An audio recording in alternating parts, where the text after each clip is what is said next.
Hello students, welcome back to physics class.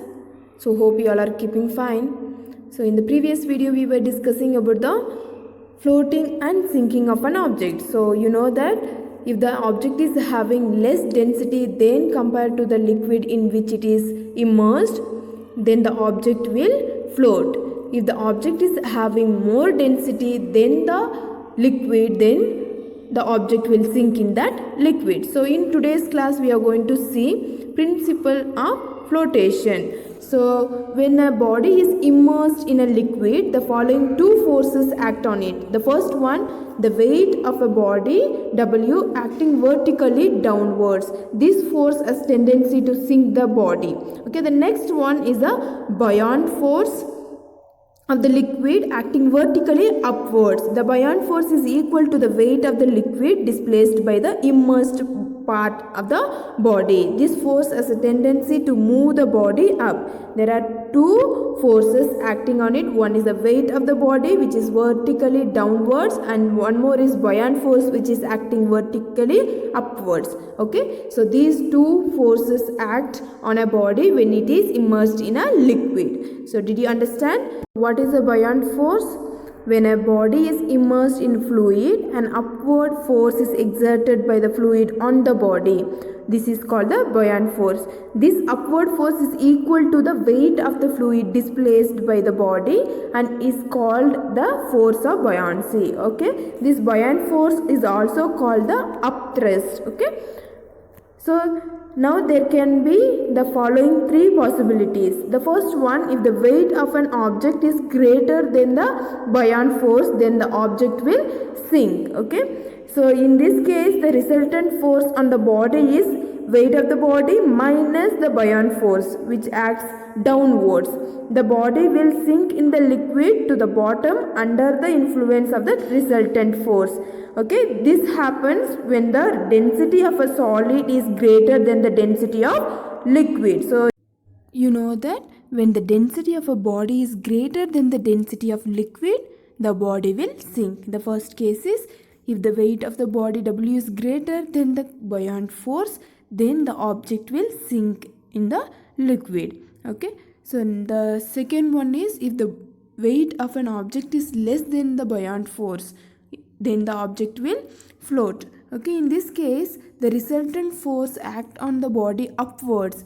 The body will float partially above the surface of the liquid. Only that much portion of the body will immerse inside the liquid by which the weight of the liquid displaced. The buoyant force balances the total weight of the body. Okay, this happens when the density of the solid is less than the density of liquid.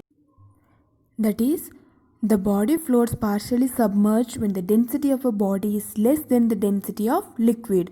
What we have seen, the second case is the weight of the body W is less than the buoyant force, then the body will float partially above the surface of the liquid. Let's see the next one. If the weight of an object and the buoyant force are equal, then the object will hover in the water. That is, the weight of a body W is equals to buoyant force.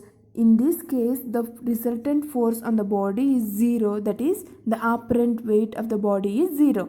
The body will float just inside the surface of the liquid.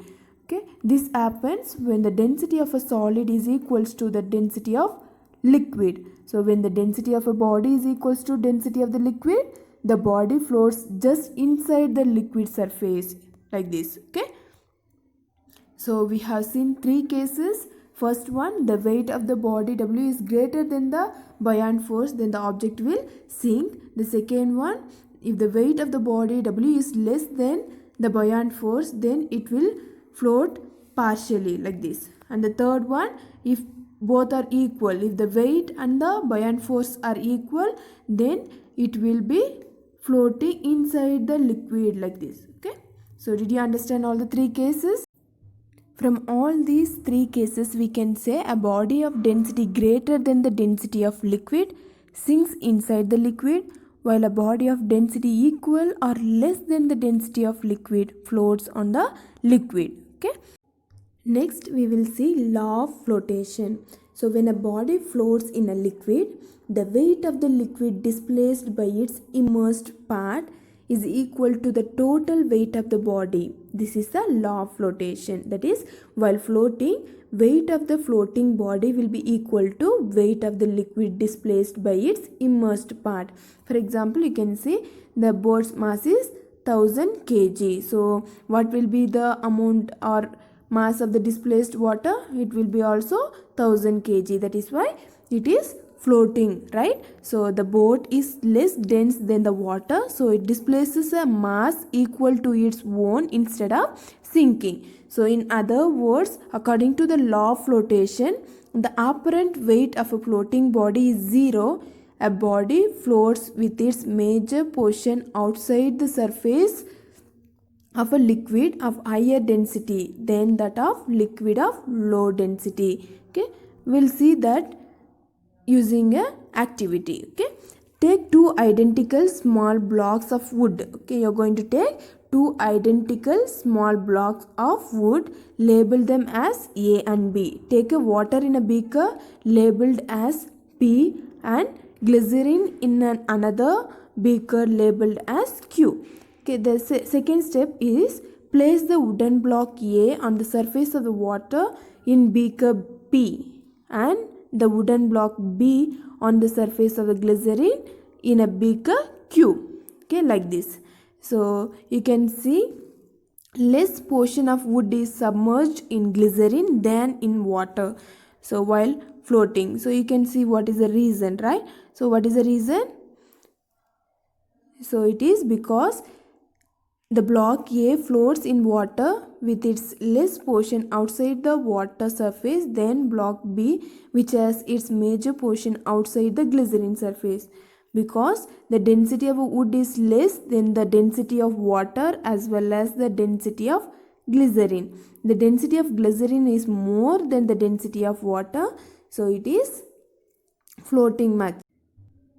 So here in this activity, you have not changed the mass or volume of this wooden block, but you have changed the liquid in which it is submerged, right? One is water and the other one is glycerin. So you can see less portion of the wood is submerged in glycerin than in water. Why? It is because of the density of the liquid. So density of the glycerin is more compared with the water. So the major part of the block is sinking here but not in the glycerin. From this you can say a body floats with its major portion outside the surface of the liquid of higher density than that of liquid of low density.